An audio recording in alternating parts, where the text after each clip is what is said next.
International financial institutions will come to order. Without objection, the chairman is authorized to declare a recess of the committee at any time. This hearing is titled Evaluating the Financial Crimes Enforcement Network. Without objection, all members will have 5 legislative days within which to submit extraneous materials for inclusion in the record. I now recognize myself for 4 minutes for an opening statement. This is the third hearing with the Director of FinCEN as required by Section 5336 C11 of the Corporate Transparency Act. Today provides a public forum to examine FinCEN's operations, the troubled status of the beneficial ownership information reporting regime, Anti-Money Laundering Act of 2020, and the history and impact of the Bank Secrecy Act. The goal of this hearing is to assess these tools for targeted reforms that enhance security without trampling on privacy and innovation. This testimony should help Congress assess how these frameworks target real threats like terrorist and cartel financing networks, scam centers, and other illicit finance. The big question is how to do it all while avoiding surveillance of law-abiding Americans and small businesses. The Bank Secrecy Act was enacted in 1970 with a narrow, good intention to create transparency against organized crime's infiltration of our financial system. Over decades, the BSA has morphed into a bloated surveillance machine demanding endless reports from banks, businesses, and individuals without delivering proportional results. Today, this framework is dangerously outdated, and the BSA's one-size-fits-all mandates are tying up lots of resources. Are they being used effectively? In recent years, the Bank Secrecy Act, Corporate Transparency Act, Anti-Money Laundering Act of 2020 have proven sometimes ineffective, but always cumbersome. For example, FinCEN's own data shows that from 2014 to 2023, law enforcement agencies only accessed about 5.4% of the millions of currency transaction reports filed under the Bank Secrecy Act, highlighting how this flood of paperwork buries real leads in bureaucracy instead of focusing on bad actors. And on the CTA front, we've seen FinCEN issue overbroad rules that treat every mom and pop shop around the country as potential money launderers, forcing disclosure of personally identifiable information into a federal database that isn't well safeguarded against hacks or misuse. That's not security, that's an invitation for abuse. And we've witnessed it in other cases like Operation Choke Point. While millions of American businesses are relieved by March's delayed enforcement of Corporate Transparency Act's beneficial ownership mandates, they await clear guidance from FinCEN about what the future looks like. We appreciate the interim rule, and we're happy to work to finalize it. We are, in fact, working on a law to cement it, but the market really wants clarity and certainty on where things are headed. Meanwhile, true threats like Chinese fentanyl cartels are laundering billions through U.S. real estate, or Russian oligarchs are sometimes evading sanctions. They slip through because resources are tied up with collection rather than analysis. So we need to index outdated CTR thresholds for inflation. We should codify the full repeal of CTA's beneficial ownership mandate on U.S. businesses and focus it on external threats. This hearing is our chance to demand accountability. With that, I yield the balance of my time. And I now recognize the ranking member of the subcommittee, Ms. Beatty, for 4 minutes for her opening statement. Thank you, Mr. Chairman, and certainly thank you for being here, Director Gacki. You're going to have a lot coming at you today as our only witness sitting up there, and I think you should take that as, because you have so much experience, you have worked through President Trump's administration, President Biden's administration, and so we're hoping that today's hearing will shed light on the national security consequences if we cripple your office and our financial crime programs. Because one thing I can tell you is that we all are against corruption. No one wants to be engaged sitting on this committee by the very nature of the title that my Republican colleagues have named it. So I am very anxious to hear from you today. So we know that the Financial Crime Enforcement Network is small, but it is of vital importance in a bureau at the Treasury Department that is tasked with protecting our financial system from traffickers, from money launderers, from terrorist facilitators, and other bad actors. To put this work in perspective, let's look, for example, at something that we've all been engaged with on both sides of the aisle, and that's illicit fentanyl. That trade that has devastated our communities over the last decade, and I can say, as well as I'm sure our chairman will, because we're both from Ohio, and what has happened in our districts. FinCEN follows the money to the origins of these drug supply chains to disrupt finance streams wherever it can, hopefully preventing synthetic opioids like fentanyl from entering our country. When my constituents ask me what we're doing in Congress to stop fentanyl deaths and protect our communities, I tell them about the important work that we do on this committee to make it tougher, to make it less profitable for drug traffickers, and to conduct their crimes. And FinCEN is central to that effort, and thank you. Given that, Director Gacki, I am proud of the work that we've done in recent years to bolster our national security and crack down on financial crime. However, today's hearing, our first FinCEN oversight hearing since the administration's change, comes in the wake of a series of dangerous rollbacks in our illicit finance regulatory framework. And just to name a few, the Trump administration has endeavored to unlawfully eliminate the Consumer Financial Protection Bureau, the agency responsible for protecting Americans from fraud and abuse. The president has changed the way the United States enforces the Foreign Corrupt Practices Act, which prohibits Americans from bribing foreign officials. And perhaps the most alarming of all, Treasury Secretary Scott Bessent gutted the Bipartisan Corporate Transparency Act, which President Trump signed into law during his first term, exempting over 99% of the companies that Congress intended the law to cover.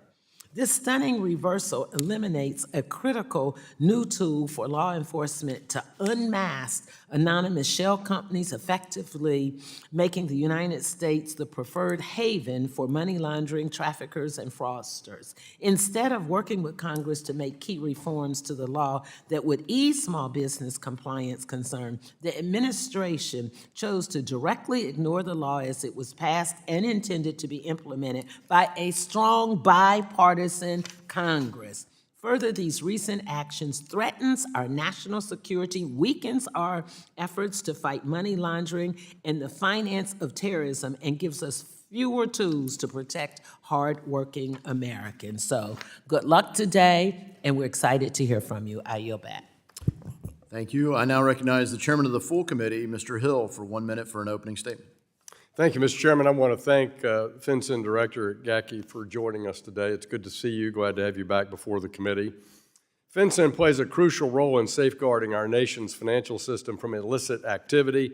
Today's hearing will give committee members the opportunity to hear from and question the FinCEN Director on the agency's operations, including the current status, as noted by the ranking member, of the beneficial ownership reporting rule and other efforts to fight financial crime. I was pleased to see Treasury's interim rule issued in March exempting U.S. companies from beneficial ownership reporting requirements. It marks an important step towards easing regulatory burdens on some 32 million hardworking American small business people nationwide, and I look forward to learning more about the forthcoming rule. We will also assess the Bank Secrecy Act's performance over the past 5 decades and explore ways to modernize it and ensure it remains effective in protecting our national security. I look forward to the hearing, and I yield back. Thank you, Chairman. I now recognize the ranking member of the full committee, Ms. Waters, for 1 minute for an opening statement. Thank you, Chairman Davidson and Ranking Member Beatty. While I'm pleased to welcome back Director Gacki, I'm disappointed we're not more closely reviewing the Trump administration's and congressional Republicans' actions that weaken America's capacity to stop money laundering and fraud. Today, American consumers are less protected from fraud and corruption thanks to Trump's closure of agencies like the Consumer Financial Protection Bureau. Today, America is less secure thanks to Trump's firing of government examiners, investigators, prosecutors, and inspectors general. And drug and human traffickers will thrive due to the GOP's gutting of crime-fighting tools like the Corporate Transparency Act and the Investment Advisors Rule. If we really want to stop fraud, we shouldn't eliminate the very government workers who are charged with doing so. I yield back. Thank the ranking member. Today, we welcome the testimony of Ms. Andrea Gacki, Director of the Financial Crimes Enforcement Network. Thank you for taking your time to be here. You will be recognized for 5 minutes to give an oral presentation of your testimony. Without objection, your written statement will be made part of the record. Ms. Gacki, you're now recognized for 5 minutes for your oral statement. Thank you, Chairman Davidson, Ranking Member Beatty, Chair Hill, Ranking Member Waters, and distinguished members of this subcommittee. I thank you for the opportunity to testify here today on behalf of the Financial Crimes Enforcement Network, or FinCEN. I want to say at the outset how much I appreciate the support of Congress and of the subcommittee in general in our collective efforts to combat illicit financial activity. Today, I plan to discuss how FinCEN has leveraged our tools to advance this administration's highest national security and law enforcement priorities to ultimately protect the lives and livelihoods of the American people. First, FinCEN is deploying our resources against a number of threat priorities, including countering cartels and drug trafficking, imposing maximum pressure on Iran, fighting child sexual exploitation, and combating fraud. In these remarks today, I want to focus a bit on our efforts to counter cartels and drug trafficking. In one of his first executive orders, President Trump established a policy of ensuring the total elimination of terrorist-designated cartels in the United States. To implement this policy this past June, pursuant to the Fentanyl Sanctions Act, FinCEN identified 3 Mexico-based financial institutions as being of primary money laundering concern in connection with illicit opioid trafficking. FinCEN also issued alerts to financial institutions targeting bulk cash smuggling by Mexico-based transnational criminal organizations, as well as oil smuggling schemes along the southwest border associated with Mexico-based cartels. We also published 2 comprehensive public financial trend analyses, one on fentanyl-related illicit finance, and one on the key role of Chinese money laundering networks to promote disruption of key vectors of illicit finance. And we have leveraged these publications in public-private partnerships in the fight against cartel finance. In June, we convened 2 FinCEN exchange events along the southwest border in Texas, focused on combating money movements associated with drug trafficking organizations. And this week, FinCEN and our Treasury colleagues are convening here in DC a cross-border dialogue together with the government of Mexico, the largest Mexican banks, and U.S. correspondent banks to further efforts to eliminate Mexico-based drug cartels on both sides of the border. Next, FinCEN is focused on efforts to streamline regulatory requirements and reduce industry compliance burdens, including through further implementation of the Anti-Money Laundering Act of 2020, so that the AML-CFT regime in the United States is risk-based and focused on the greatest threats to financial institutions and to national security. One key aspect of modernizing the Bank Secrecy Act regime involves reporting, especially suspicious activity reports, or SARs, and currency transaction reports, or CTRs. SARs and CTRs can provide critical information to law enforcement partners. However, FinCEN recognizes the burden this reporting imposes on institutions and individuals. We're currently exploring ways to streamline SAR and CTR reporting, including by improving the forms, which will be beneficial for law enforcement and national security data users, as well as for filers. And to further reduce the regulatory burden on U.S. companies and U.S. persons, FinCEN modified our approach to beneficial ownership information, which I look forward to discussing in this hearing. FinCEN is reviewing comments on the interim final rule issued this past March, and we intend to issue a final rule this upcoming year. Finally, let me highlight FinCEN's efforts to promote the administration's goal of supporting the responsible growth in use of digital assets. Digital assets, like other financial assets, are subject to misuse by illicit actors. To unleash the full potential of digital assets in the United States, certain measures should be adopted to deter illicit finance and combat financial crime that targets Americans.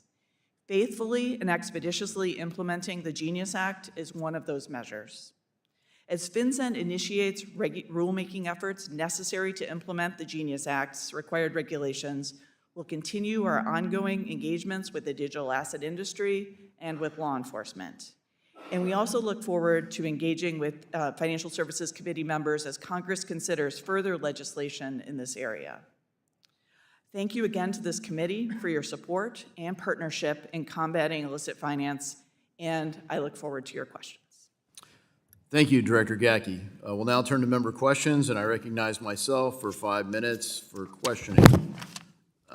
Director Gacki, in your very thorough opening statement and written testimony, I appreciate that you highlight your efforts and the efforts of FinCEN to counter cartels, to counter Iran and other threats to the United States, to confront human, sex, child trafficking, to look at scam centers that are exploiting our seniors in particular, and to modernize your tools that you're using both internally and also responding to the market in an era where digital assets have the opportunity to thrive, and people are also finding ways to use those, as they have every other form of payment, for illicit finance. So thank you for your work, and I appreciate your openness to some reforms on how to be more effective in that. And I want to highlight one of those is the beneficial ownership disclosure, because it seems that you've made a decision to be, frankly, to focus on collecting information about U.S. citizens differently than you collect about non-citizens. And I think that's important because our Constitution limits the ability to presume that someone's guilty of a crime. You're supposed to have probable cause and a warrant to get some information. Beneficial ownership, as drafted in the previous administration, basically assumed every business was engaged in illicit finance and they had to provide collected material. I think it's unconstitutional, but as the courts fight this out, you've stepped in. So could you give us an update on progress towards that and what issues would be helpful for Congress to clarify? Thank you, Chair Davidson, for your question. And I also wanted to recognize the letter that you and other members and senators sent to Secretary Beatty yesterday on the Corporate Transparency Act and the way forward. And wanted to stress that the March 2025 interim final rule that FinCEN issued took a different approach consistent with administration priorities. As a career civil servant, I have served across administrations and am proud of my track record in implementing presidential policy. And the presidential policy changed with respect to the Corporate Transparency Act, focusing and making sure that the burdens on 30+ million small businesses were taken into account. And so FinCEN adjusted the reporting structure for the interim final rule in this past March and opened it up for questions. The present rule requires reports from foreign reporting companies that are not subject to any exemptions, and they are required only to report foreign beneficial owners. We intend to finalize this rule in the upcoming year. That's our public commitment. And we're working through administration, making sure we have administration guidance and working through the number of comments that we received to the interim final rule. And along with the resolution of the rule, we intend to resolve questions around the data that we gained and dispose of data that is no longer legally required to be filed. So we look forward to concluding that this year. Yep, thank you, and I'll ask, without objection, unanimous consent to submit the letter that I sent to Secretary Beatty and others directing as addressed. So thank you for addressing that, and look forward to your answer and working with you to get the law to match what the administration's intent is, and I appreciate the effort, your effort and FinCEN's efforts to align there. I'd also like to ask unanimous consent, without objection, to submit, for the record, a press release from the Judiciary Committee on fraud. It's titled Fraud on Act Blue. New report details potential illegal activity on the Democrat fundraising platform from April 2nd, 2025. This is an example of financial crime where people are being attributed to have given substantial sums of money, and then when they're interviewed, they don't even have that kind of money. They're not giving it, and the question is, where's that money coming from? Can you comment on that ongoing investigation? Thank you, Chair Davidson. I know that my team is actively working with members in Congress to review our data to ensure that we are providing up-to-date information on that ongoing investigation. Are you working with the Department of Justice on it? We're working with congressional oversight committees looking into So this. at this point, DOJ's inactive? I'm sorry, I do not know the status of DOJ's. But they're not DOJ's. active with FinCEN. Well, DOJ has access to our data. Correct. And they are able to view it, consistent with the protections we have in place. And I defer to them on their investigation. Thank you. My time has expired. I now recognize the ranking member of the subcommittee, Ms. Beatty from Ohio, for 5 minutes. Thank you, Mr. Chairman, and thank you for that response to the chairman's last question about the investigation with Act Blue. We know investigations, whether it's Act Blue or the Epstein files, go both ways with what we're looking at and what we read in articles. And I note that we are moving forward looking at the Epstein files as well. But that's an aside. Let me say thank you again, because last year I had the distinct honor of having you in my district with former Undersecretary Nelson for our small business information session on the beneficial ownership rule. At that event, we talked at great length about how critical this information is to law enforcement, and many of them were present in our AML-CFT regime. Let's fast forward to March of this year, and the Trump administration has done a total about-face, violating the clear intent of the Congress to include domestic companies that are not otherwise exempt from the law. In my opinion, they were included because, in fact, there had been crime with the domestic companies. Director Gacki, we applaud you for working across all lines, but my question is, do you still agree that domestic companies could present a money laundering risk? Ranking Member Beatty, thank you so much for that excellent question. I want to thank you for welcoming me to your district last year. It was a terrific experience to get to interact with your constituents.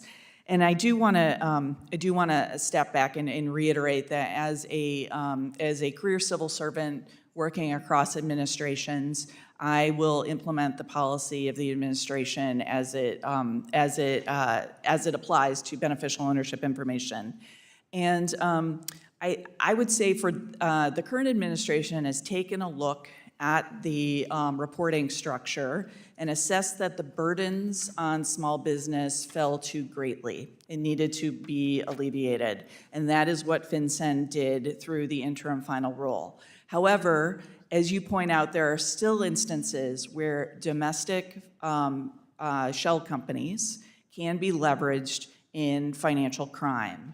And there I can point to other sources of information that can help law enforcement if the beneficial ownership information regime is not being used.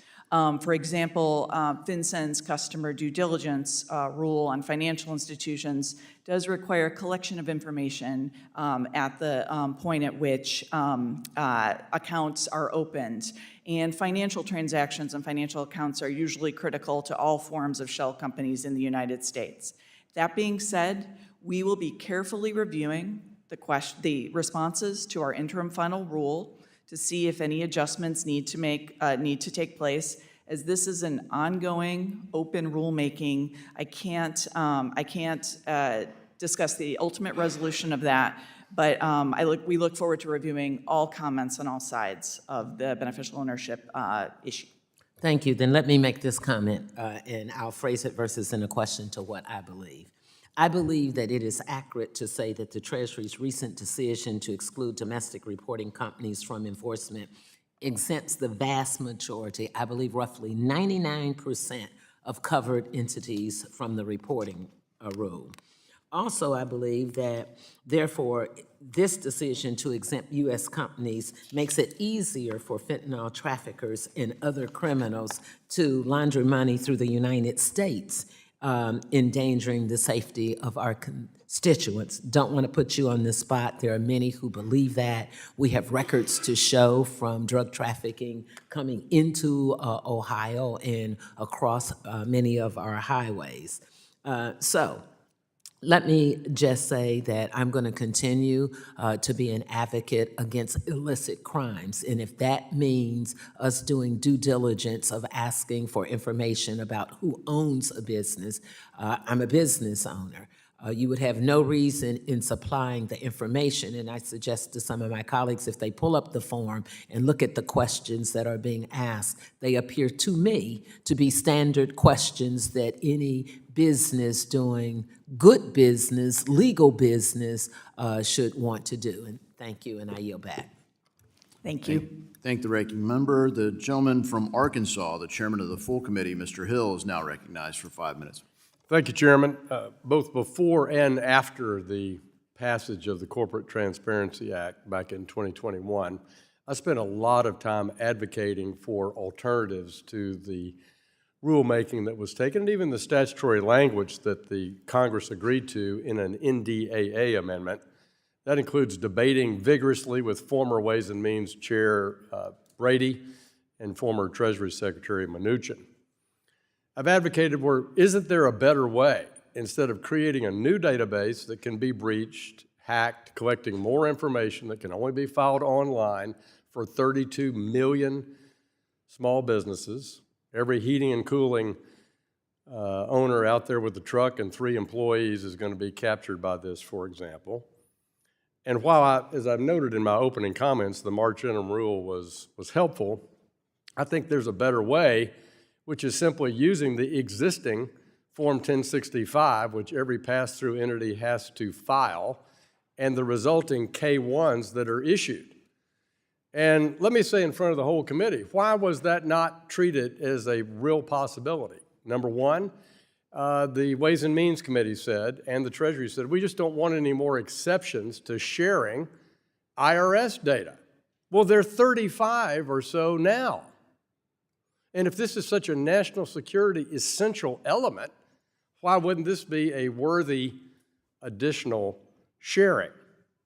Under CTA, companies are required to report 4 key pieces of information: full legal name, date of birth, current address, and a unique identifier. And of course, that's all available except for the birth date, which I think we can figure out. I believe we have open source data on everybody's birthday. We'll refer the FinCEN to Facebook for that if you need help on that. But I really think that this is a better approach. You don't have to express an opinion on it. You're implementing the law. I got it. But I think this is a good opportunity to illustrate we never, ever really tried to minimize the cost of 32 million people. Wouldn't you agree, though, that this would be an easier way to use data that the federal government already has legal access to? Chair Hill, thank you so much for that question and those excellent points. And I appreciate your focus on this issue. And I think that the idea that the congressional and executive branches should look at existing pools of data and determine how best to use those in the first instance is very well taken. And I look forward to working with Treasury leadership on this particular issue to explore whether this is a possibility. Thank you for that.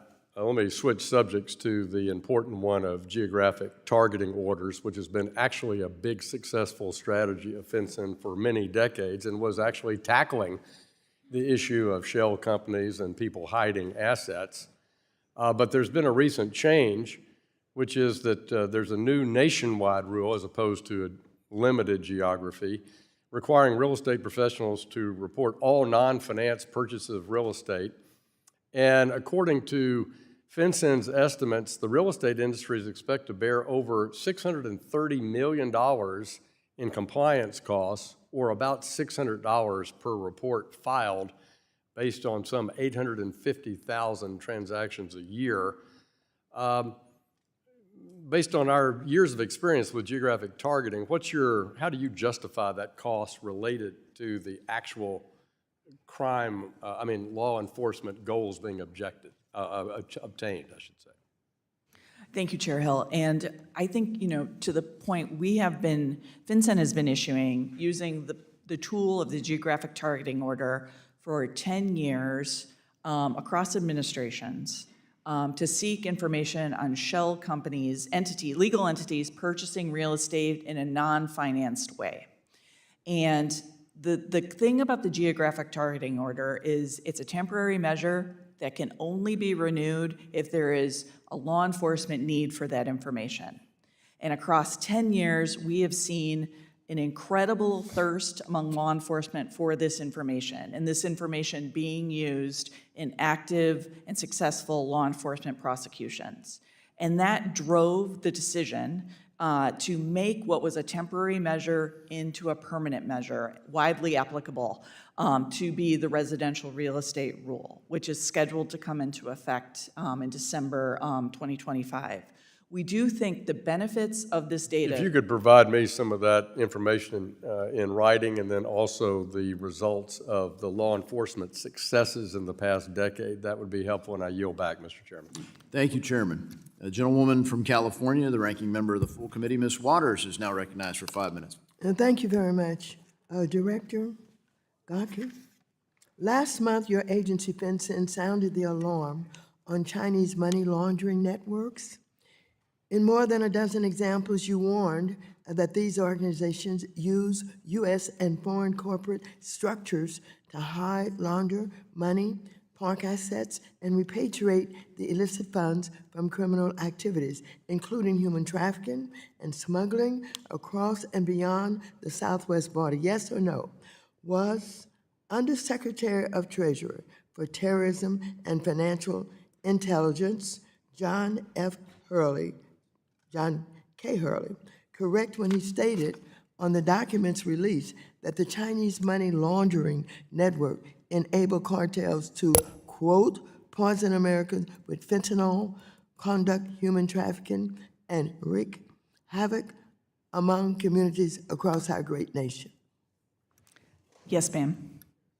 When Undersecretary Hurley said that statement, we have seen Chinese money laundering networks to be a prevalent form of money laundering that are increasingly being leveraged by cartels to facilitate narcotics trafficking.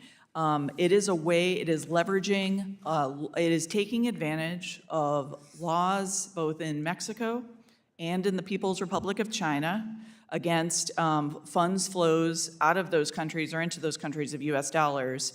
And there is an informal, decentralized network being leveraged by cartels to launder the sums being used to export narcotics and other drugs to the United States. Thank you for that. I want to move on to some work that I've been doing on the Caribbean on de-risking. In 2023, as required by the Anti-Money Laundering Act of 2020, the Treasury Department released its U.S. government-wide de-risking strategy, having worked for years with those most heavily impacted by de-risking, including many Caribbean nations and territories that are effectively cut off from the international banking community. I was pleased to see the release of this strategy. Its importance was underscored at a 2022 hearing that I chaired, where Prime Minister Mia Amor Motley of Barbados gave historic testimony about the negative effects of de-risking on the people and businesses in the region. The Treasury strategy recommended several follow-up actions, including a joint study by the Federal Banking Agency and FinCEN, revision of money, service, business oversight standards, and improvement of international cooperation. Can you please elaborate on what exactly FinCEN and partner Treasury offices have done to pursue the steps laid out in the strategy? What does your agency have planned for the next year related to de-risking, especially in the Caribbean region, or especially related to access to correspondent banking service? Ranking Member Waters, thank you for that question and for your longstanding interest in this issue. I want to assure you that since the President issued an executive order this past August guaranteeing fair banking for all Americans, Treasury is working to implement the President's executive order to guarantee that for all Americans. But beyond that, for many years, FinCEN has noted that its policies should not equate to the de-risking of populations. So I want to focus on FinCEN's work here in the broader on the broader Treasury response to de-risking. I look forward to getting back to you and your staff on that. But as FinCEN noticed in a statement on customer due diligence issued by FinCEN and the federal banking agencies, banks that operate in compliance with their Bank Secrecy Act obligations and effectively mitigate and manage their illicit finance risks are not prohibited or discouraged from providing banking customers of any specific class or type. And I look forward to working with our federal banking agency colleagues to further clarify that as needed. Thank you. I'm just interested in follow-up to see if changes should be made based on a long-time policy. What kind of factual information is being used in examining this de-risking issue?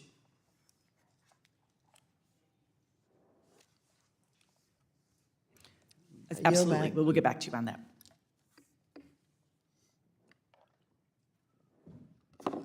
Thank the ranking member. The gentleman from Oklahoma, who's the chairman of the Monetary Policy Task Force, Mr. Lucas, is recognized for 5 minutes. Thank you for holding this hearing, Mr. Chairman, and thank you, Director Gacki, for testifying today. Director Gacki, fraud in our financial service system continues to be one of the top burdens facing my home state. Can you detail FinCEN's approach to dealing with this problem? The folks back home want to see some more progress.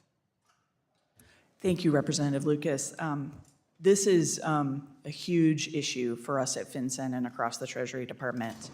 And in fact, in many money laundering risk assessments facing the United States, fraud is the crime, it is the highest revenue-generating crime that features money laundering. And this has been proven time and again, and it's growing at an exorbitant pace. So FinCEN this is one of the key areas that FinCEN is dedicated to. And let me outline a few things that we're doing on this. First, we're trying to educate financial institutions as to markers of fraud so that they can be on the front end deterring this and stopping this. We've issued financial trend analyses, for example, on elder financial exploitation.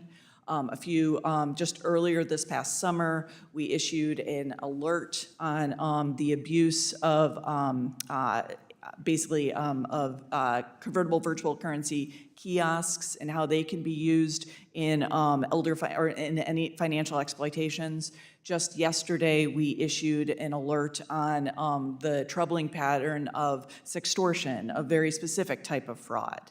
Not only are we focused on different fraud typologies and making sure financial institutions are tracking that, but we're also actively working on repatriating funds that are taken by means of fraud. FinCEN has an active program called the Rapid Response Program that focuses on the fraud typology of business email compromise. And we work closely with the FBI and with Secret Service and IRS criminal investigations, where we can work through international counterparts to freeze or repatriate funds taken from Americans and brought overseas. Since the inception of that program, we have repatriated over $1 billion, and this is a incredible program that we look forward to building and developing to bring really meaningful action to ordinary Americans. And then finally, I just want to note the day-to-day, everyday case support we do for fraud investigations across the United States at every level of law enforcement, state, local, federal, to make sure that Americans are getting the help they need to stop these vectors of fraud. Director, I'd like to follow up on that question. Part of the problem seems to be that FinCEN is overwhelmed with data, sometimes immaterial data that dilutes the helpful information the agency could use. Have you considered focusing reporting obligations so that FinCEN only receives relevant information for law enforcement investigations? Thank you, Representative Lucas. Yes, and this is, I think, a broader part of modernizing the Bank Secrecy Act regime. And very much one key element of that is making sure that financial institutions, AML CFT programs are consistent with the law, that they are effective and risk-based, and that they are producing information that is valid to law enforcement. We are in the midst of a Treasury-wide exploration of how to reform the Bank Secrecy Act regime in the United States. And one part of that, a key part of that is reporting, including suspicious activity reports and currency transaction reports. We should be collecting information that is truly important to law enforcement and national security. And to the extent that requires adjustments of the types of information that we ask for to simplify the forms and the thresholds, we are actively exploring that and hoping to bring it to conclusion as soon as possible. Let me simply note that it looks as though FinCEN has increased the administrative burdens on small business and credit providers in many ways without seeing results. I just simply suggest that a targeted approach might allow for better outcomes and a more enthusiastic support from the providers of that information. And with that, I yield back, Mr. Chairman. Thank you, Chairman. The gentleman from California who's the ranking member of the Monetary Policy Task Force, Mr. Vargas, is now recognized for 5 minutes. Thank you very much, Mr. Chairman. And again, I want to thank you for conducting this hearing and thanking the ranking member and, of course, the director. Mr. Chairman, at the beginning, you talked about the surveillance machine. It really caught my attention because I think that generally falls within the perspective or ideology of a lot of my friends on the Republican side, that government should be limited, that we shouldn't have the intrusion of government into our private lives, that there has to be a balance. And I normally fall on the side of saying, you know, government is generally good, and I'm very supportive of government in general. But I have to say, it's been fascinating to see under this administration how incredibly intrusive the government has grown, not only into our private lives, but interestingly now into business. I mean, we see government now taking positions in individual companies. And that used to be called socialism. It used to be called, you know, entities owned by the government. Now, I understand we have GSEs. These are private companies that, you know, Congress created to make sure that there was liquidity in the secondary mortgage market.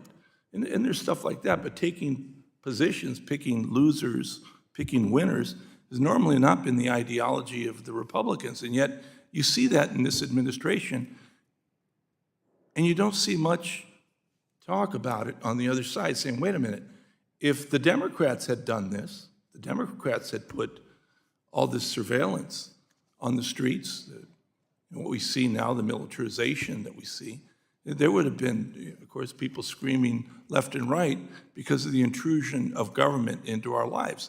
And I understand that, but we don't see it now. And again, I caution you because there will be a time when the government flips and you will say, well, wait a minute, you can't do this. Well, we'll remind you that you didn't say anything when the Trump administration did it. And it really is sad to see. Because again, I'm not one that's against government. I think government generally does a good job, but I've always admired the Republicans, really starting with Reagan, saying there should be some limit here as to the intrusion that government has in our lives. But you've seen the creep become a race now, not a creep, it's incredible the way this administration has really put the federal government into our lives. I mean, even now, even going to the airport, they take all of this information, this biometric information. I don't know what they do with it, Maybe you do, Director, I don't know, but someone must know. But all that being said, I do want to talk about elder abuse.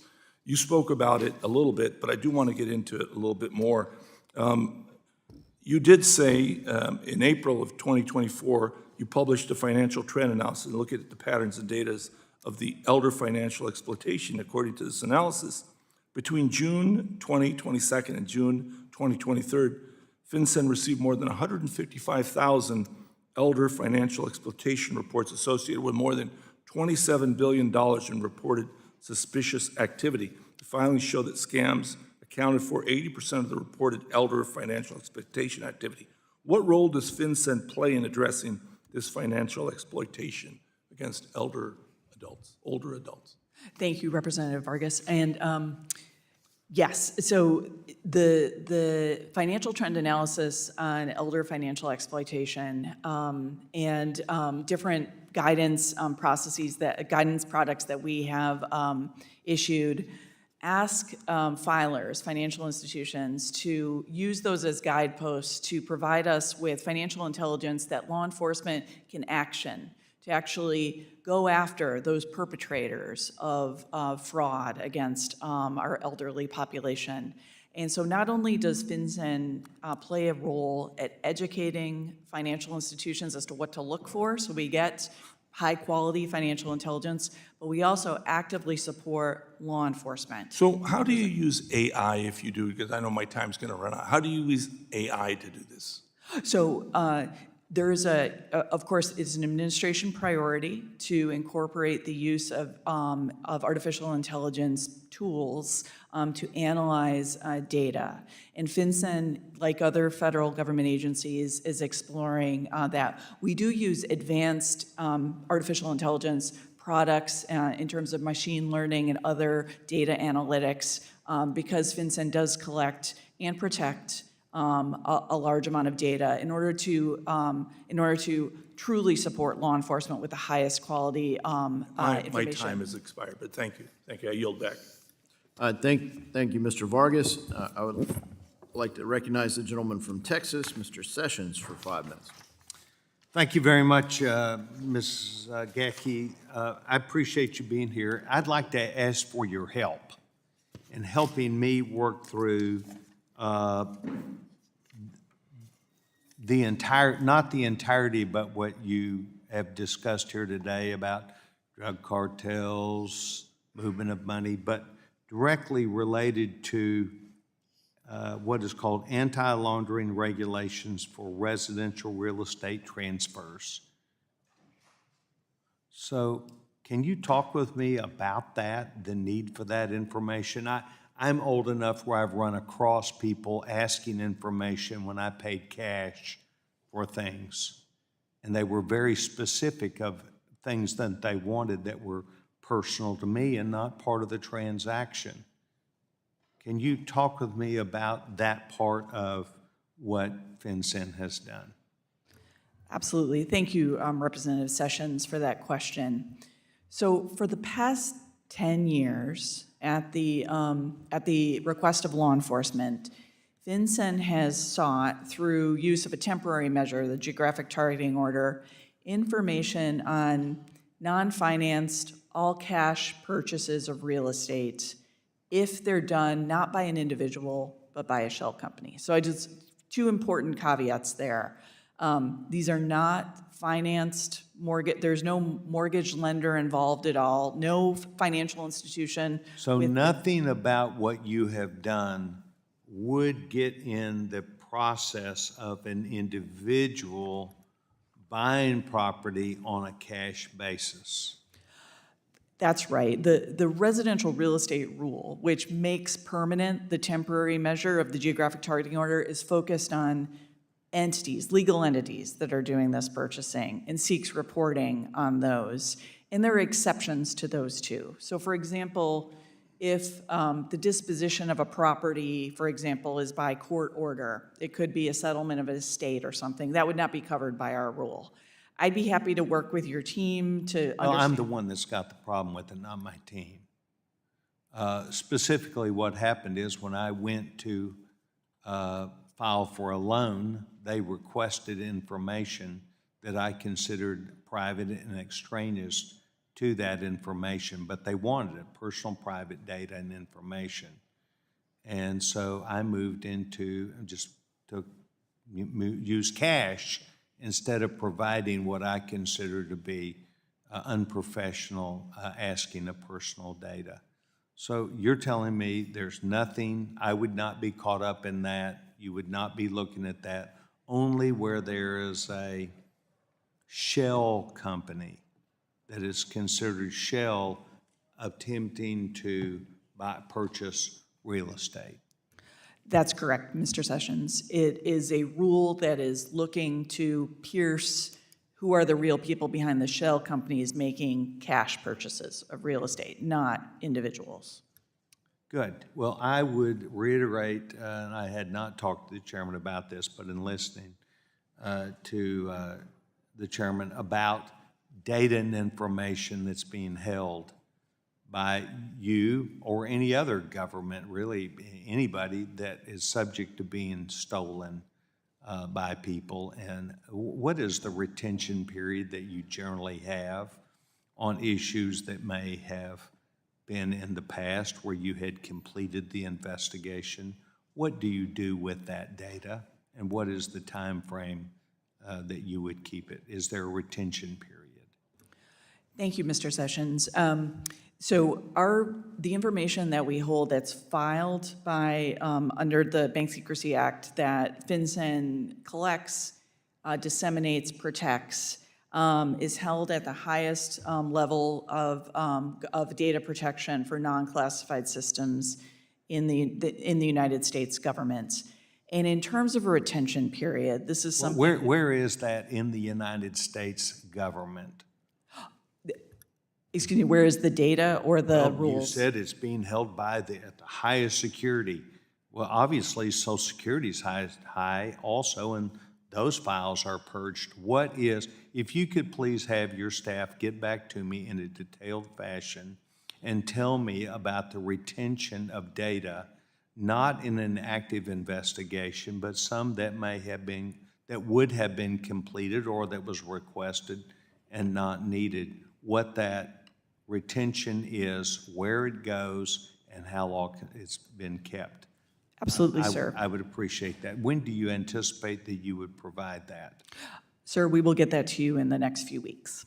Good. Thank you very much. Mr. Chairman, I want to thank you for holding this, and I thank Ms. Gacki for taking time to be here to help me clear up a question that I had. I yield back my time. Yeah, thank you. The gentleman from California, Mr. Liccardo, is now recognized for 5 minutes. Thank you, Mr. Chair. I want to thank you and your team, Ms. Gacki, Director Gacki, for the really important work that FinCEN does. I was a federal prosecutor many years ago and relied frequently on the great work of FinCEN as we were prosecuting narco trafficking at the border. And in particular, we are seeing more and more of the illegal transactions relating to money laundering occurring in crypto as well as fraud. And I commend you and your team for the work that you've recently done on convertible virtual currency kiosks or crypto ATMs, which I know has been a particular source for FinCEN and a lot of law enforcement. And in your August statement, you acknowledge that there's rising fraud and cybercrime and drug trafficking through these kiosks. And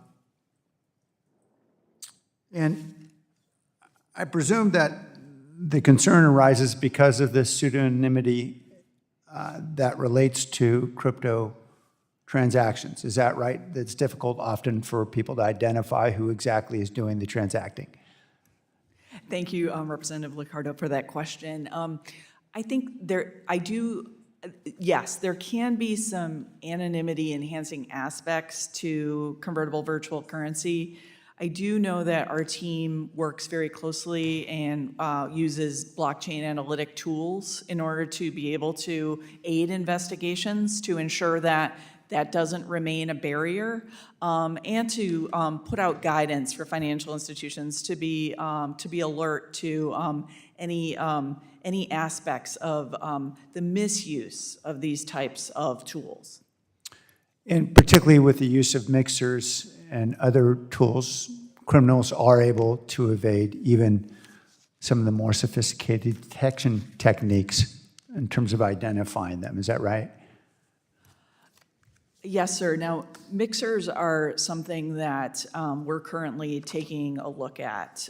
We issued a proposed rule on mixers in the previous administration and are exploring the next step on that. We have to take a look at the fact that we have to make sure that we tailor any approach here to be really directed at illicit activity, and that we are not sweeping in any legitimate transactions Sure. that are trying to leverage, these tools to, for example, shield their transactions from repressive regimes. This is Sure. a delicate thing we've got to work through administration guidance, and I look forward to engaging with you on it.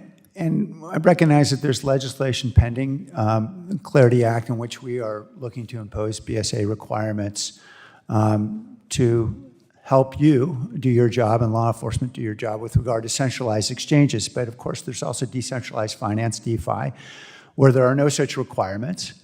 How exactly are you able to do your job when millions of dollars may be moving through DeFi, particularly given recent studies that showed as recently as January that 91% of fraud and theft that was occurring in the 1,100 cases that was examined under this study, 91% was happening on DeFi protocols.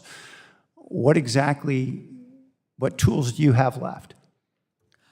Thank you, Representative. This is something that we are actively working on, not just in implementing different reporting and different exploratory subjects set forth in the Genius Act, of which FinCEN is a critical implementer, but also outcomes from the President's Working Group on Digital Assets and the report there.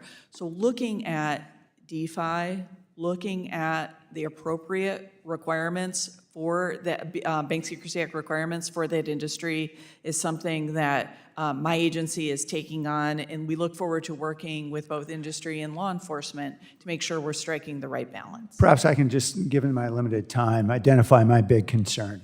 Right now, your agency, through its rulemaking, has decided that it would not collect beneficial ownership information from U.S. corporations or U.S. persons. And all that's required to satisfy those standard beneficial ownership information requests is the name, date of birth, residential street address, and the ID from your driver's license. That's all it's required. And we know that U.S. companies, shell companies, can be created to move millions of dollars, billions of dollars through these illicit channels using DeFi. You won't be able to identify, nobody will identify who these folks are, because we don't have BOI requirements, and you don't have any mechanism for identifying who they are on DeFi protocols. The gentleman's time. Doesn't this create an expired. enormous opportunity for criminals? The gentleman's time has expired. I'd encourage follow-up in writing, and as we'll have additional questions submitted for the record.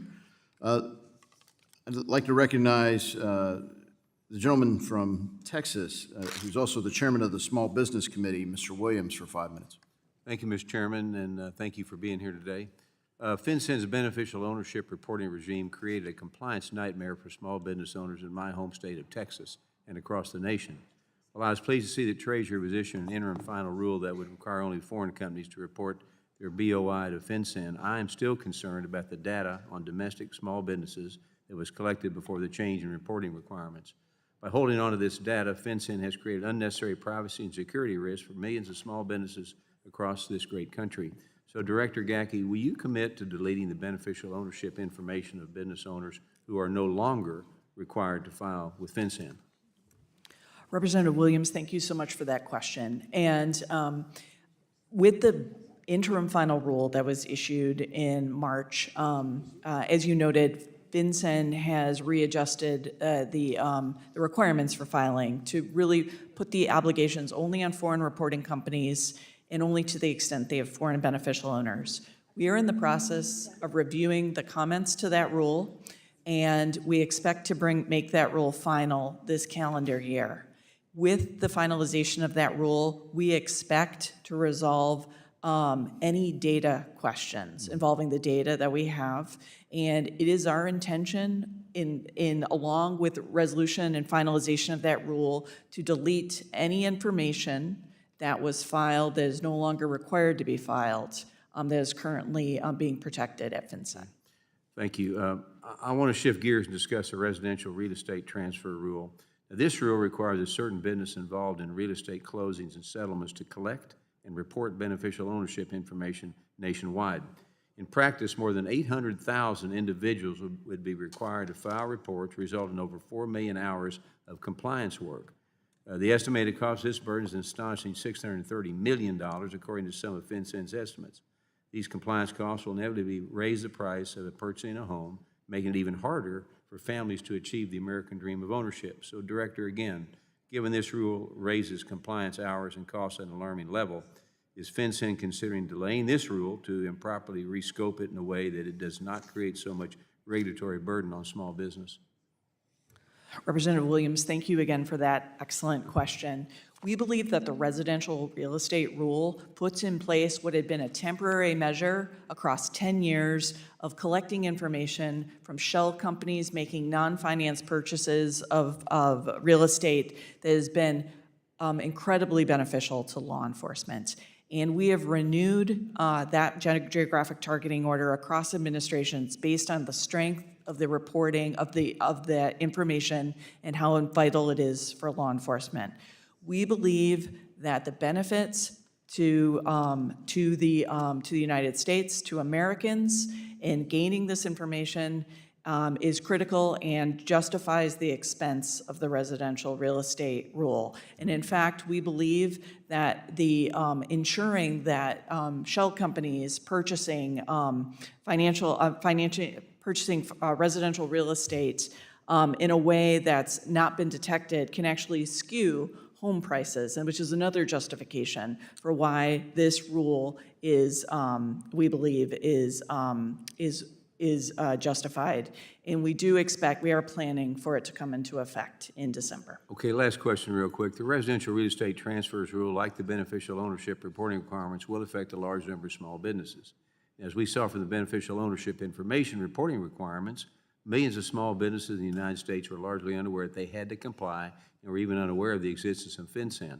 My concern is that similar to as before, small businesses like title companies will not be educated on those requirements and unfairly punished for something they are unfamiliar with. So, Director, quickly, this new residential rule shifts a heavy burden on title companies, many of which are small businesses, and given the complexity of the rule, what has FinCEN done to educate and prepare these companies?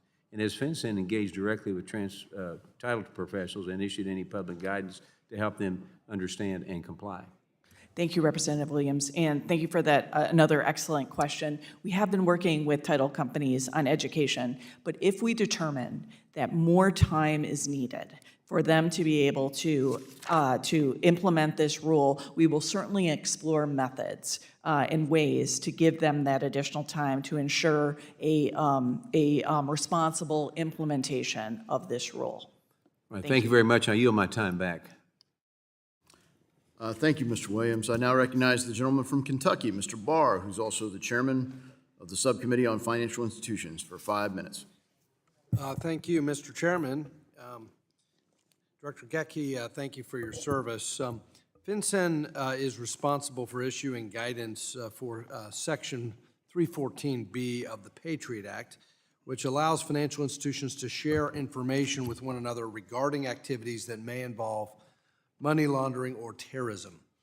Only 3,626 banks out of the approximately 9,148 banks and credit unions nationwide are actually registered to share information. And in the Commonwealth of Kentucky, only 47 financial institutions out of 178 participate in 314B data sharing. Director Gacki, I have heard from community banks in Kentucky that there is a lack of clarity with the current guidance on the safe harbor on what is permissible to share. if FinCEN's guidance better outlined what data is covered under the safe harbor and promoted more fraud information sharing, it is likely more institutions would participate. What is FinCEN doing to increase the uptake in this data sharing? Representative Barr, thank you for that excellent question. The 314B program is an important one for FinCEN, and we want to ensure that financial institutions are leveraging the information sharing potential involved in that. To the extent your banks in Kentucky or banks elsewhere are asking for greater clarity on the safe harbor, I can commit that as something we will look into and explore providing it. This is something that we use our FinCEN exchange events to ensure are as well understood, but if greater guidance is needed here, I will certainly look into it. Thank you very much for your attention to that concern. Also, if there's one complaint or concern that community financial institutions raise with me, it's the prevalence and increased prevalence of fraud in our financial system. And you noted in your written testimony that cyber-enabled fraud remains elevated, and increased reports of fraud and cyber crime. We're seeing upticks in that reporting every single year. Elder financial exploitation, government benefits fraud, digital asset investment scams, account takeover attacks, AI-enabled fraud. So lots of theft. What is, and just you've talked a little bit about this in your testimony, but can you amplify FinCEN's focus on this and how you can help financial institutions that want to do right by their customers and limit their exposure to fraud?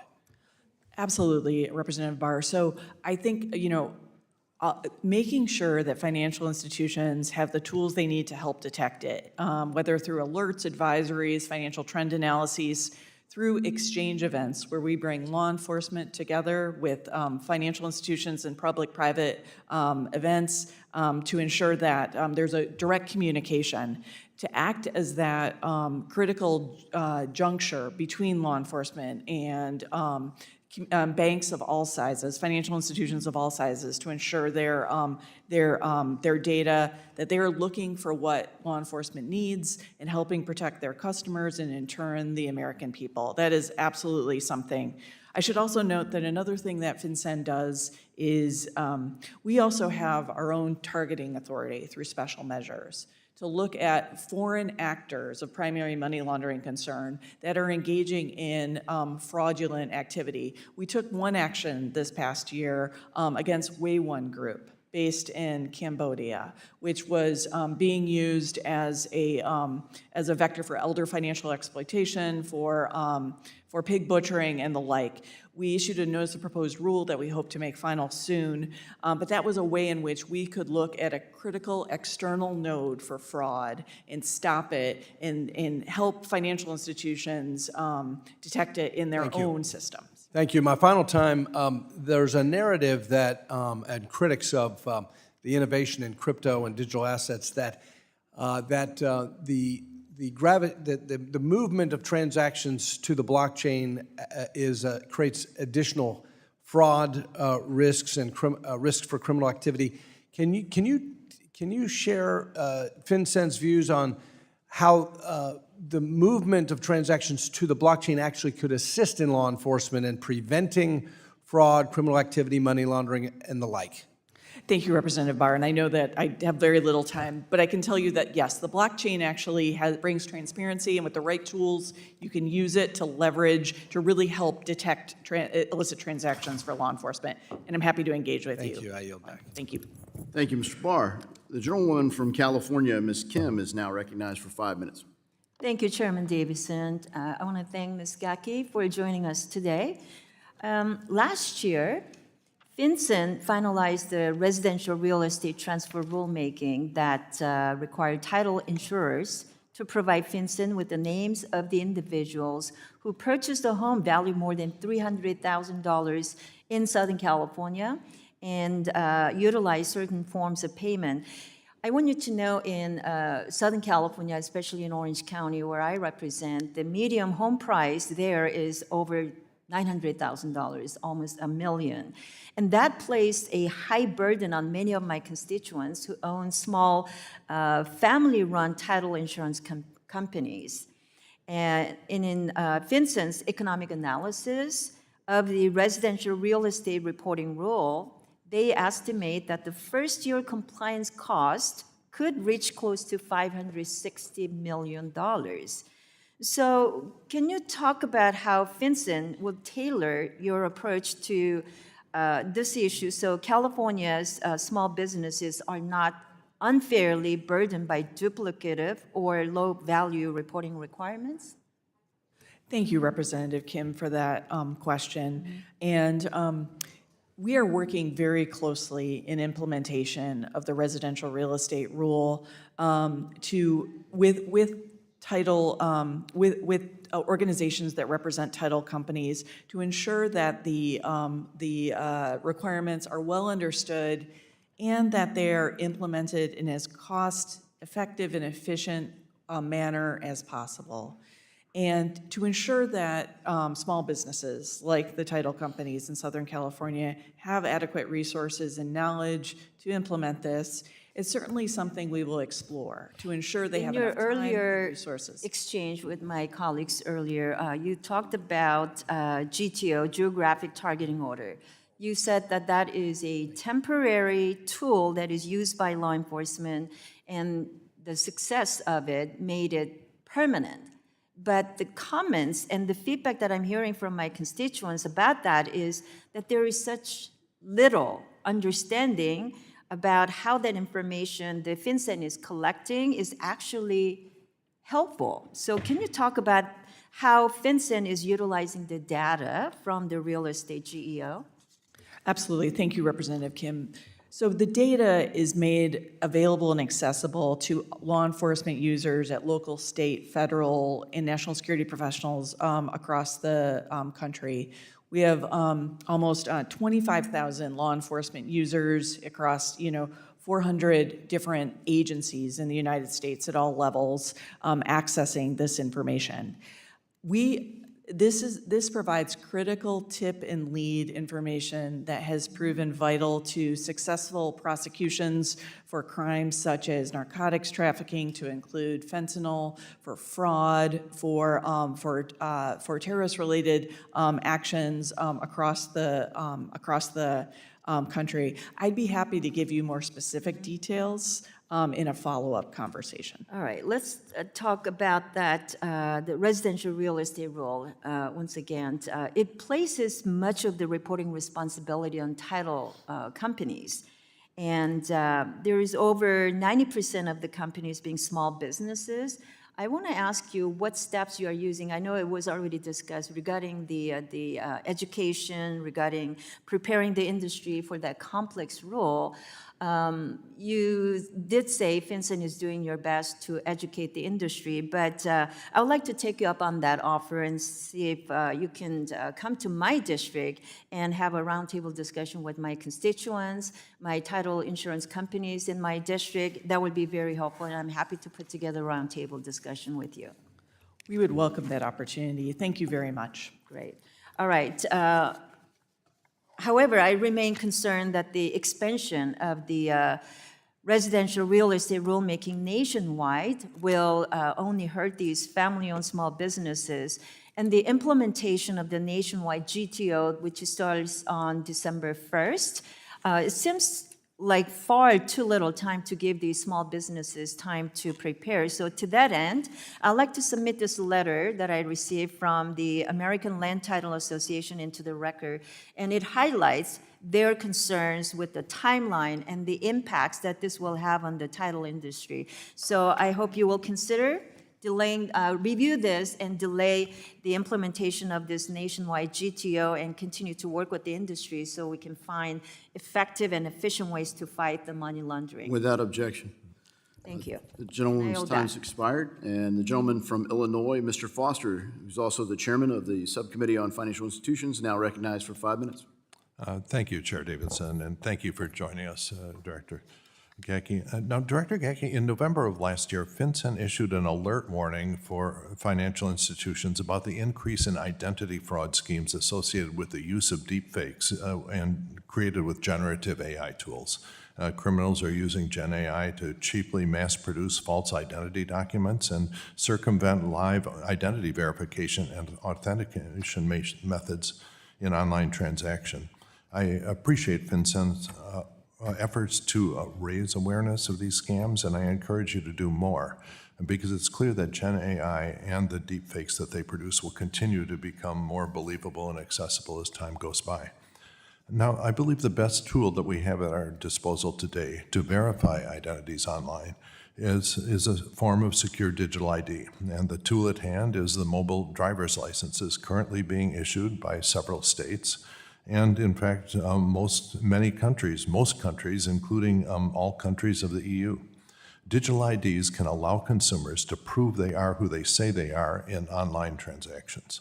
A verified credential attached to a secure mobile device creates a reliable system that's extremely difficult to fake. I believe this technology would go a long way towards stopping identity fraud in the banking system, and also with fraud in government benefits. It is, however, my understanding that many financial firms do not feel that they have the regulatory go-ahead to start using digital IDs and digital driver's licenses in their AML KYC processes, and that they need guidance from regulatory agencies like FinCEN to start implementing this technology in online transactions. I think there's also a federal role in providing federal standards for what states are providing adequate digital driver's license, and some may need improvements.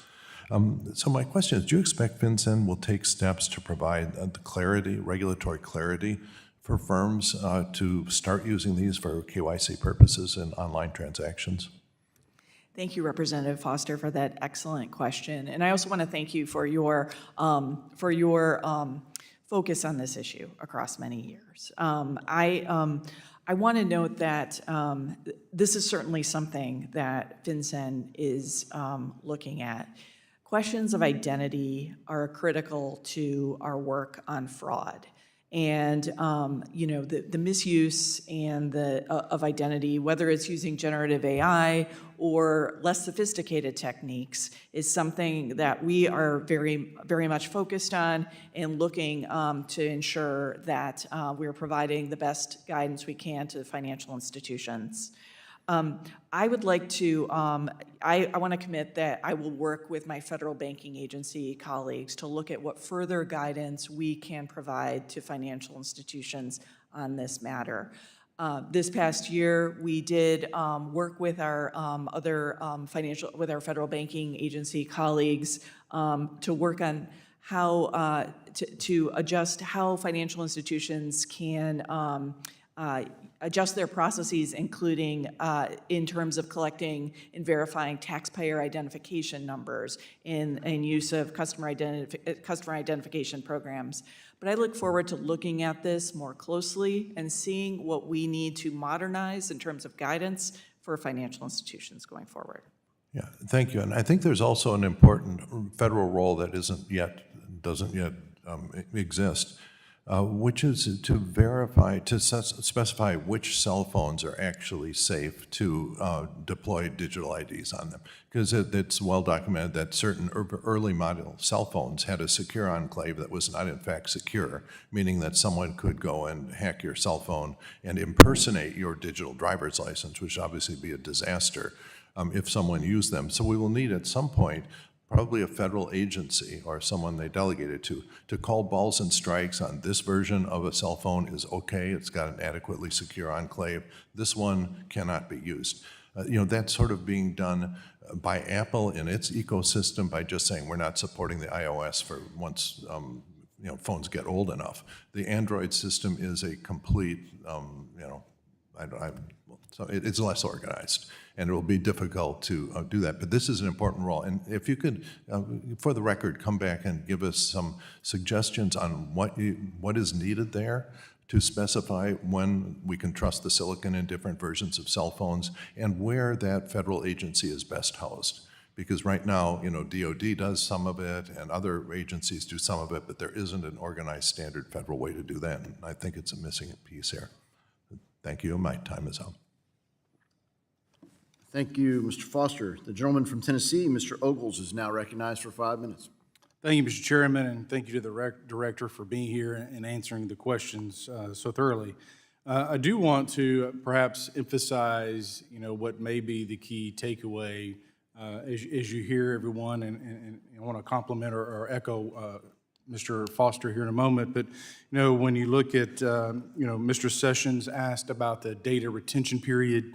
Mr. Williams asked about the notion of will you delete data that otherwise would no longer be collected. And then I would also take that a step further, that if you've collected data and there's been an investigation and someone's been cleared, then will that data be deleted because it's no longer necessary? And we've seen federal agencies like Treasury have some security breaches, security issues. And so the idea that this data is somehow impenetrable or safe, I think, is a bit of a misnomer when we've seen systems all across, our government, quite frankly, have failures in that security. We know that China and other, adverse, hostile entities and nations are trying to get access to this data. So I think it's important that we address this data issue, this data retention issue, and have very clear parameters, and quite frankly, aggressive parameters in deleting that data versus housing it in perpetuity because of the risks associated therein. And again, even in your own comments, you talked about data security and the issues with trafficking and fentanyl and such. That's not your average small business owner who's having to report and suddenly has a vulnerability out there. But with that, thank you for addressing those, and we look forward to getting that information back from you. I know we've seen roughly 100,000 Americans die every year from drug overdoses, most from fentanyl, and Treasury itself has linked Mexican banks and cross-border cash flows to the cartels financing that flow and that poison. How many American overdose deaths can be traced back to the laundering networks running through Mexican banks like Cibanco, Intercam, or Vector? And why is FinCEN still granting them extensions instead of cutting them off from the U.S. financial system immediately? Thank you, Representative Ogles, for those comments and for that excellent question. I don't have an answer on the number of deaths that can be traced back to these financial institutions. It's certainly something that we can try to estimate. But I will say that any death would be too much, right? Sure. And so, but what we found in publicly calling out these three financial institutions as a primary money laundering concern is we made a very public case as to how they have supported cartel financing. The extensions we have granted in terms of the effective date have, as we've noted in public, because we've been working so closely with the Mexican government, which has taken over those financial institutions, including replacing the heads of their compliance departments at these financial institutions. It's important when we took action against these financial institutions that we also made sure that any innocent people, to include innocent Americans, innocent Mexican citizens, were able to extricate their funds from these institutions. And that's what the time period of a delayed implementation was able to accomplish. But meanwhile, we have been working very closely with the Mexican government to ensure that these financial institutions are being effectively regulated at the local level in Mexico, and that any further money laundering concerns have been removed. Well, and I appreciate that, but I also want to give caution, and we've seen that, most, if not all, of the institutions in Mexico are infected with cartel operatives. So this idea that they are going to self-regulate is, I think, somewhat laughable. And so at the end of the day, this is about outcomes. Are you ceasing the flow of illegal funds into the United States and back to Mexico, which is flooding our streets and killing our kids? And if you're not, then you need to shut it down. Whether you like the president or not, I happen to be an ally, an advocate for the president. Crime has come to a halt in this city because the president had a will to do so. The former administration said we couldn't secure the border. In a matter of days, the border was secure. We have to have the will to show Mexico, the cartels, and any of their associates that if you mess with the United States of America, we will shut you down, period. And again, they're not necessarily our ally when they're allowing the killing of our children and flooding our streets with illicit drugs. With that, Mr. Chairman, I yield back. Thank you, Mr. Ogles. The gentleman from Illinois, Mr. Caston, is now recognized for 5 minutes. Thank you. Thank you, Mr. Chairman. Thank you for being here. I want to follow up on the discussion you had with Mr. Liccardo around crypto ATMs. Mr. Chairman, I'd ask unanimous consent to enter into the record a Chicago Sun-Times article titled "Chicago's Crypto ATMs Are Magnets for Drug Dealing and Scams on Older Adults."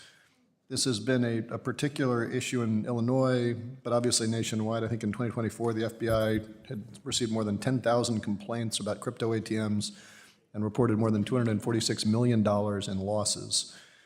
In August, FinCEN published a notice that emphasized the irreversibility of crypto transactions on ATMs and noted that there's a high non-compliance with anti-money laundering laws among the operators of crypto ATMs. At a high level, can you give any sense of what you're seeing as far as the trends in suspicious activity reporting specific to crypto ATMs that we should be monitoring? Thank you, Representative Caston, for that question. I will say that crypto ATMs, like other financial institutions, are subject to the Bank Secrecy Act, and some are more compliant than others. We are seeing, however, as we noted in the alert, high use of certain crypto ATMs as a critical way of defrauding Americans. So it's something we're looking at very closely. I don't have an estimate in terms of the industry, but outreach to that industry and in ensuring that industry is as compliant as possible is one of our key objectives. Okay, I'm particularly interested in, as you dig through, and maybe we can follow up offline, about the impact on seniors.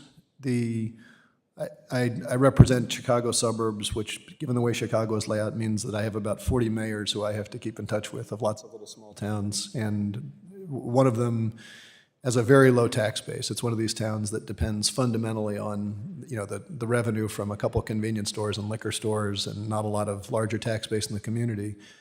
And even in that tricky financial situation, the convenience store operator said they removed the Bitcoin ATM because the owner said it just broke his heart how many seniors he saw walking in there every day and putting money into the machine and then coming back later and saying, this money's disappeared.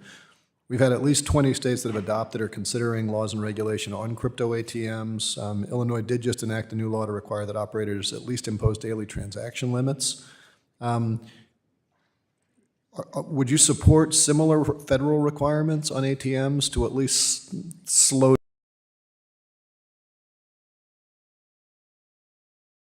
It's something I'm going to need to look into and take back. I can absolutely commit that it's something that we'll look into and work with Treasury leadership on an approach. Okay, and I know you had an exchange with Mr. Barr against Way One, if I'm pronounce that right.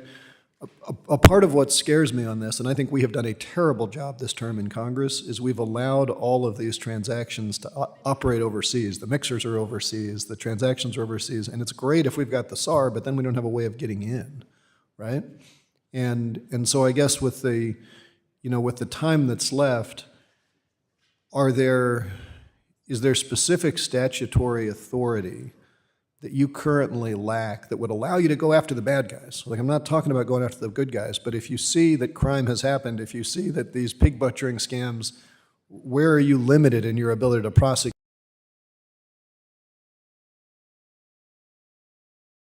One idea that was in the president's, the report to the president on the digital assets working group, and you saw it with our action on the Way One group, is we used an authority under Section 311 of the Patriot Act that was actually built for a different era, when the special measure that we used that was available to us was to cut off correspondent and payable bank accounting.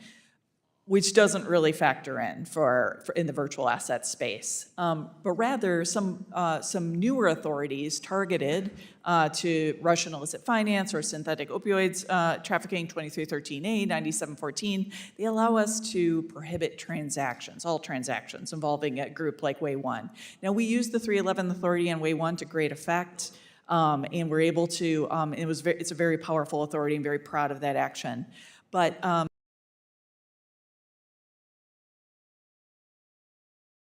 Involving fraud in other respects would be a way that we could modernize this authority. And regardless, my team very much looks forward to working with you on any new authorities. I see I'm out of time. I believe Mr. Himes has been active on the Section 311 piece, and let's talk offline about how we might tweak that and improve it. Appreciate it, and yield back.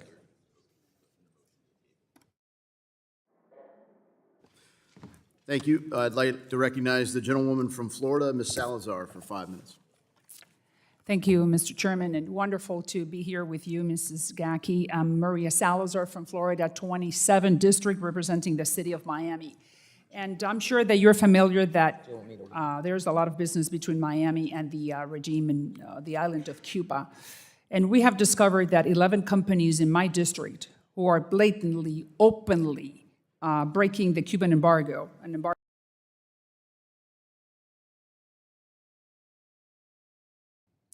These companies are doing business with the Cuban regime, giving them oxygen so they can feed the repressive apparatus. And I just sent a letter to the Secretary of the Treasury and to the Mr. Rubio, Department of State, asking them to investigate and to shut them down. And I wanted to ask you to please help us and stop this madness. Because you cannot be taking money from Miami and from the Cuban exile community and be sending it to the Cuban regime to beat on the people that are trying to be free. So do you think I could have your word for you to be able to help me and your office to do something with this? I mean, I'm going to be forwarding to you the letter, but I really would like your commitment on the record. Thank you, Representative Salazar. And I, for many years,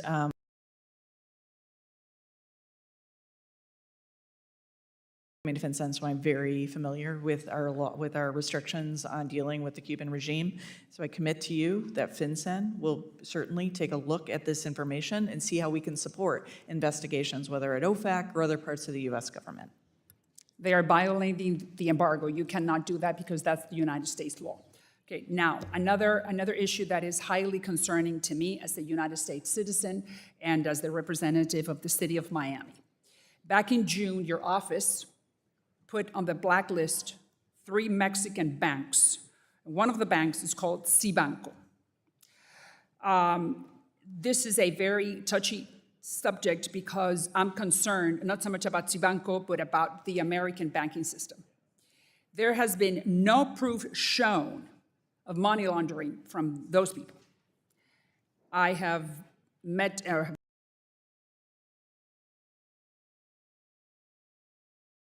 I'm not saying that there is, but they have been asking for proof, and your office has not shown why these people need to be on that list.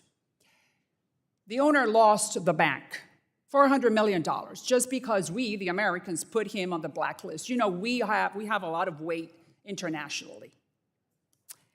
In our system, we are innocent until proven guilty. Aren't you concerned? I mean, I'm terrified that this could happen to any bank in my district or any bank in the United States. So please tell me, and don't tell me this is under investigation, we cannot talk about it. Thank you, Representative Salazar. I stand by FinCEN's actions against the 3 financial institutions, Cibanco, Intercam, and Vector. We made very detailed public cases in orders issued under authority given to us by Congress.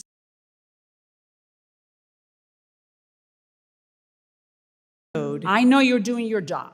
I know that you have to look for the bad guys, but my concern is that you could have made a mistake that could be repeated, and that is not the American way of doing business. I understand. Simple terms. I understand. How come there's no proof that you insisted on keeping that bank, and I have no interest in the bank, but it's just the principle.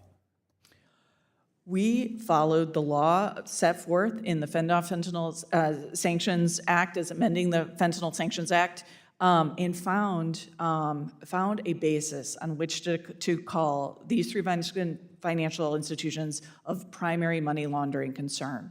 We worked Why didn't you show the proof?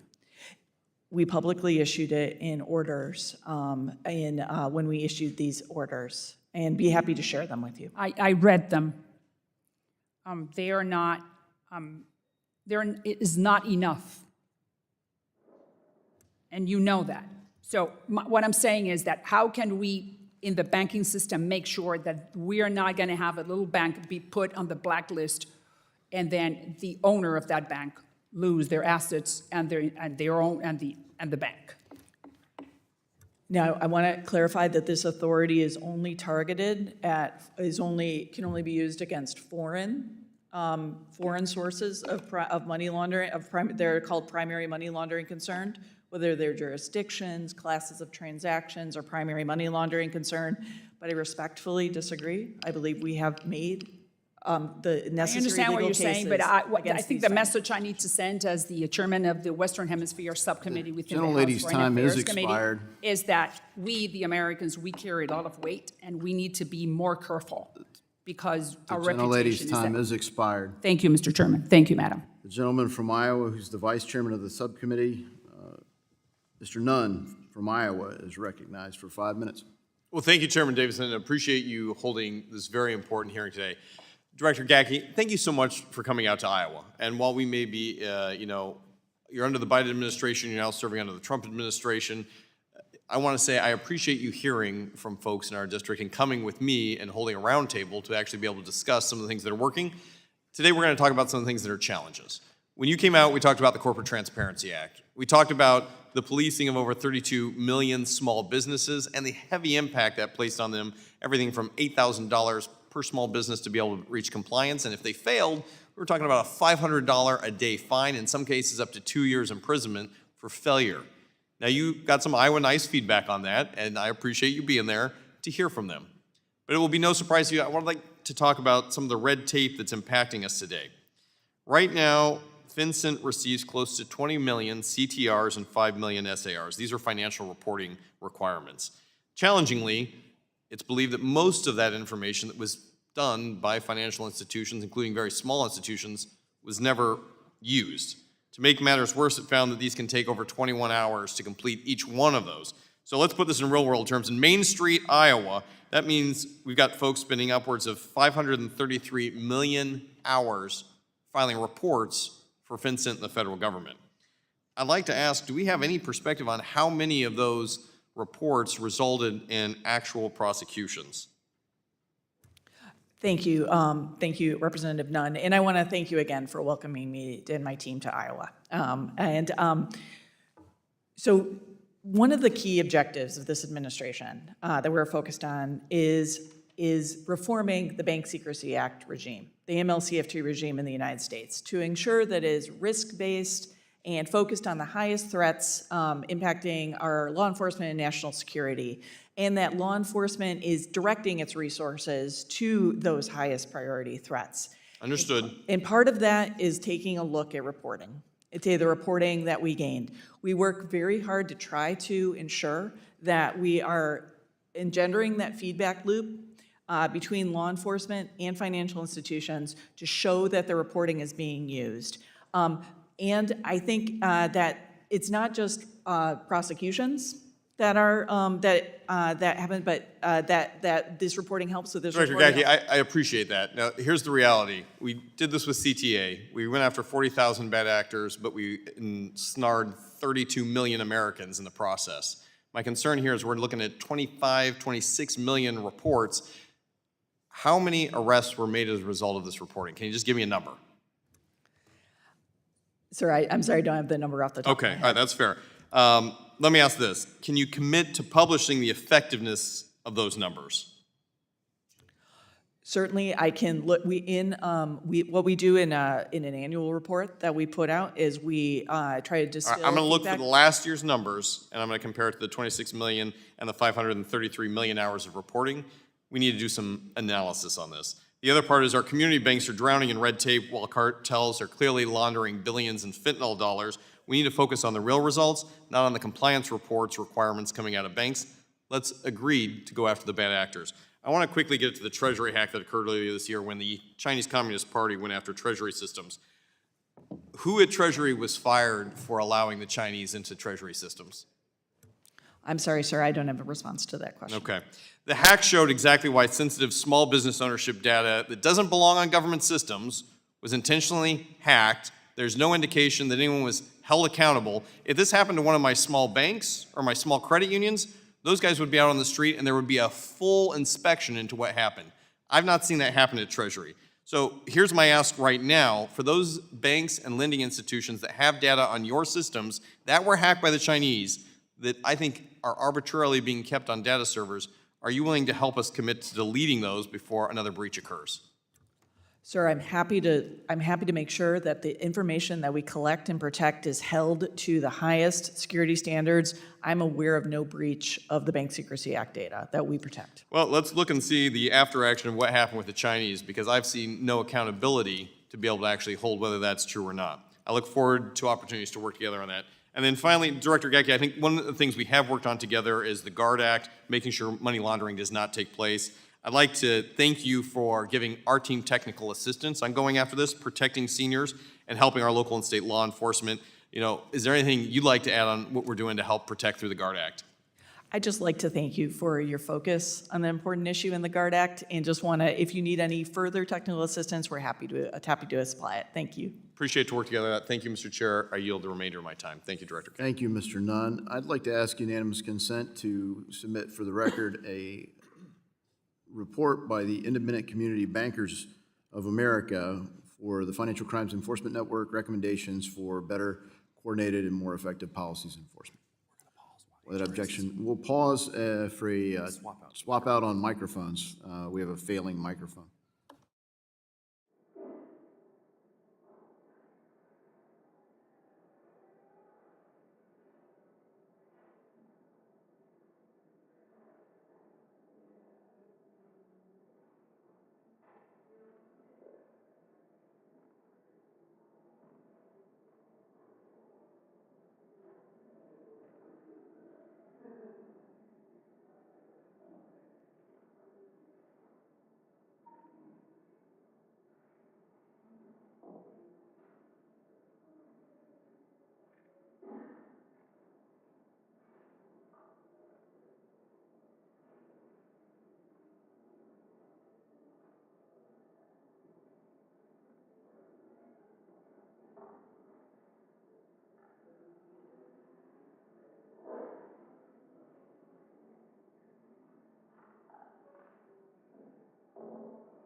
Test. Can you, this works?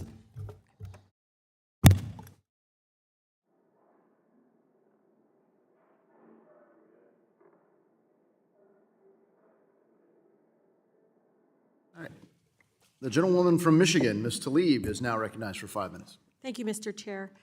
Director, do you know, have you heard about in July how Senator Wyden announced that the Treasury Department has suspicious activity reports on Jeffrey Epstein's financial network detailing, I think, thousands of transactions totaling $1.5 billion?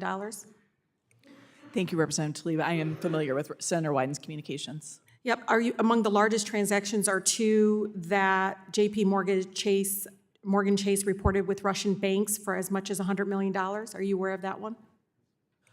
I'm aware of Senator Wyden's communication, yes. Can you tell the committee more in regards to, I mean, yesterday it was revealed that, just yesterday, that Chase employees knew of these suspicious transactions for more than a decade and they were ignored. Are you familiar with that? Well, I thank you, Representative Tlaib, for these questions. And given the sensitivity of the data that we obtain through the Bank Secrecy Act, to include these SARs, I want to assure you that Treasury is taking this very seriously. But we, as committee members, can we have access to that information? It should be public, correct? This is highly sensitive. Can you be subpoenaed for the records?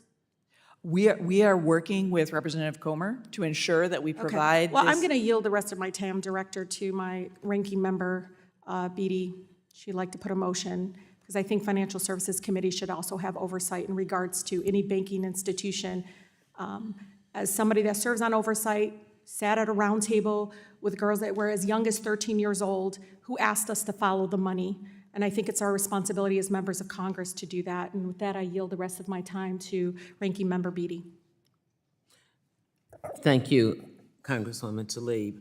Mr. Chairman, pursuant to Clause 2M of House Rule 11 and Clause 2K6 of the House Rule 11, I move that this committee issue a subpoena to the Secretary of Treasury to return to the majority and minority of the Subcommittee on National Security, Illicit Finance, and International Financial Institutions of the Committee on Financial Services and the Committee on Financial Services all complete and unredacted documents related to Jeffrey Epstein or individuals and entities associated with Jeffrey Epstein, including but not limited to wire transfers, bank accounts, and other transactions, other accounts, account holders that were party to any such transactions, currency transactions, actions reports, suspicious activity reports, and other Bank Secrecy Act data.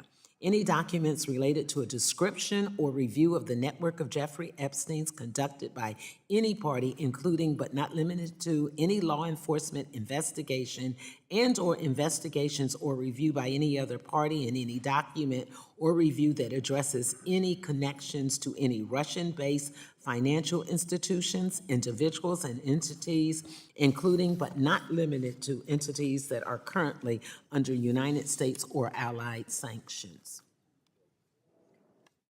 The gentlelady has moved to authorize a subpoena. For what purpose does the gentleman from Oklahoma seek recognition? Mr. Chairman, I seek a point of order on the motion. Point of order has been reserved. The committee will suspend and consider the pertinence of this motion.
The subcommittee will now consider the motion offered by Representative Beatty to authorize a subpoena. Does the gentleman from Oklahoma insist on his point of order?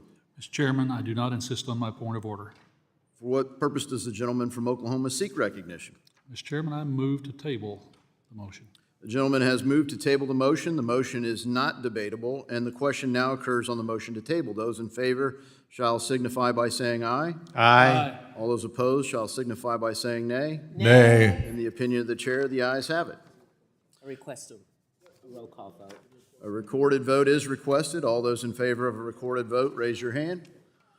A sufficient number having raised a hand, the recorded vote is ordered. We'll now take the vote on the motion to table. And we'll suspend until the clerk has set things in motion to do that.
The clerk will call the roll. Mr. Lucas. Yes. Mr. Sessions. Aye. Mr. Barr. Mr. Williams. Mrs. Kim. Mr. Ogles. Mr. Nunn. Mrs. McLean. Ms. Salazar. Chairman Hill.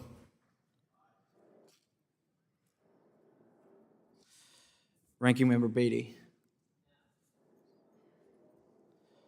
Mr. Gottheimer. Mr. Vargas. Mr. Foster, No. Mr. Gonzalez, Mr. Torres, Mr. Caston, No. Mr. Liccardo, Ranking Member Waters, No.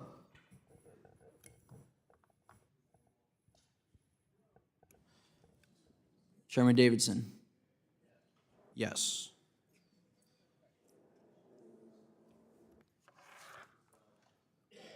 Ms. Salazar. Yes.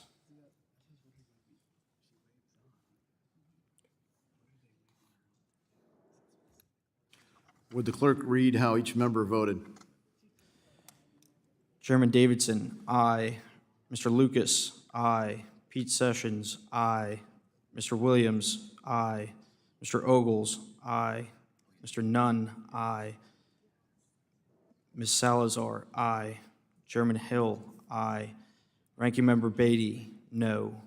Mr. Gottheimer, no. Mr. Foster, no. Mr. Caston, no.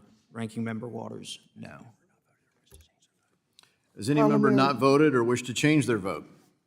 Parliamentary inquiry. The ranking member is recognized for parliamentary inquiry. I want to make sure of what we're voting on or what has been attempted to be tabled. Is this a motion that this subcommittee issue a subpoena to the Secretary of the Treasury to return to the majority and minority of the Subcommittee on National Security, Illicit Finance, and International Financial Institutions of the Committee on Financial Services, all complete and unredacted documents related to Jeffrey Epstein or individuals associated with Jeffrey Epstein, including but not limited to wire transfers, bank accounts, and other transactions, other accounts and account holders that were parties to any such transaction. The gentlelady yield for an answer. It is not a question on the subpoena. It is a question on tabling the subpoena, and the clerk will report. The ayes are 8 and the nays are 5. A majority having voted in favor, the motion to table is agreed to. I would like to thank Director Gacki for her testimony today. Without objection, all members will have 5 legislative days to submit additional written questions for the witness to the chairman. The questions will be forwarded to the witness for her response. Ms. Gacki, please respond no later than October 14th, 2025. This hearing is adjourned.